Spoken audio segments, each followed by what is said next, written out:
زمین اور جائیداد کے تنازعات پاکستان کے ان مسائل میں شامل ہیں جنہوں نے عام شہریوں کو دہائیوں سے عدالتوں، کچہریوں اور پٹواریوں کے چکر لگانے پر مجبور کیے رکھا ہے۔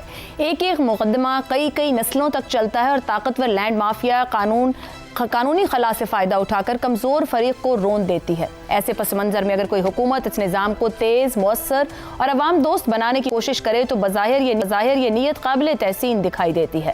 پنجاب حکومت کی جانب سے Punjab protection of ownership of immovable property act 2025 بھی اسی سوچ کے تحت متعارف کروایا گیا، جس کا مقصد زمین سے متعلق تنازعات کو 90 دن میں نمٹانا اور عوام کو فوری ریلیف فراہم کرنا تھا۔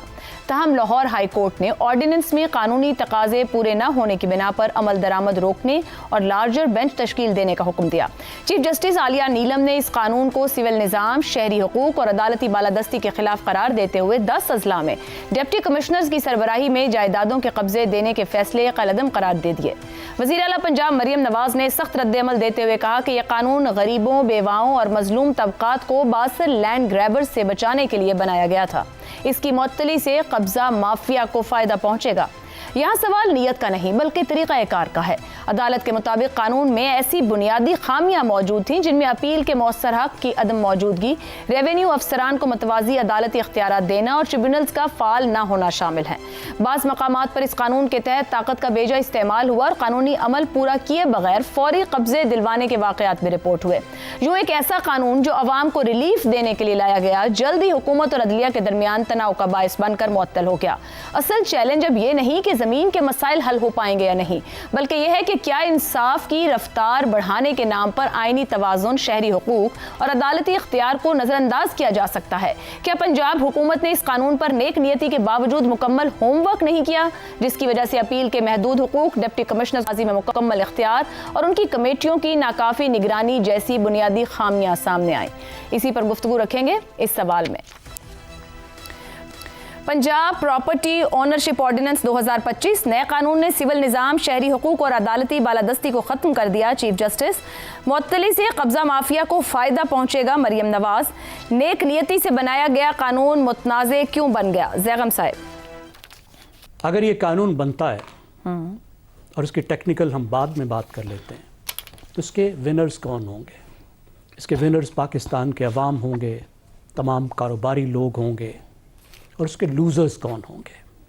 اس کے لوزرز پنجاب کے 1 لاکھ وکلا ہوں گے۔ اور آپ ذہن میں رکھیے کہ بار اور بینچ ایک دوسرے سے کتنا قریب ہے۔ وہ ایک مقدمہ جو ایک وکیل صاحب کی 20 سال تک روزی بنا ہوتا ہے، جس مقدمے سے کما کے وہ اپنے بچے پال کے بڑے کر کے پڑھا لیتا ہے، آپ کہتے ہیں وہ مقدمہ ہم 90 دن میں نمٹا دیں گے، تو وکیل صاحب کا کیا بنے گا؟ اپنے اسسٹنٹ کمشنرز کو تو آپ نے 25 سال کی عمر میں 2.5 کروڑ کی گاڑیاں دے دیں، اور آپ کیا چاہتے ہیں 50 سال کے جو وکیل صاحب ہیں وہ بیچارہ 80 سال کی گاڑی بھی نہ رکھے؟ تو ریزسٹنس آئے گی۔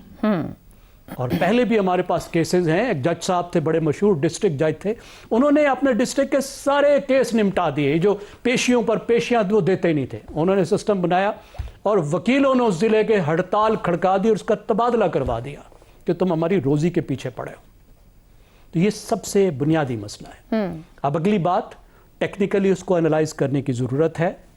اچھی بات ہے بڑے اگر وہ بینچ میں جا رہا ہے تو یہ دیکھیں کہ اگر اس میں کوئی سکم ہے تو اس کو دور کریں، لیکن اس بات پر حکومت کو ڈٹا رہنا چاہیے، یہ اچھا سٹیپ ہے، اور حکومت کو ایک اسمبلی کو حق ہے کہ وہ قانون بنائے جب تک کہ وہ آئین کے ساتھ متصادم نہ ہو۔ ہمیں اس کی بہت سخت ضرورت ہے۔ ترقی کی، معاشی ترقی کی بنیادی شرائط میں سے ایک شرط یہ ہوتی ہے کہ آپ کے پراپرٹی رائٹس جو ہیں وہ ڈسٹرب نہ ہوں، اور جو آپ کے تنازعات ہیں وہ بہتر طور پر حل ہوں۔ جدید معیشت ان 2 چیزوں پر کھڑی ہے سب سے زیادہ، درست ہو گیا۔ تو اس کے طرف تو جانا لازمی ہے۔ ان 1 لاکھ وکیلوں کا بھی سوچ لیں کوئی طریقہ، لیکن اس بات کو آگے لے کر چلیں۔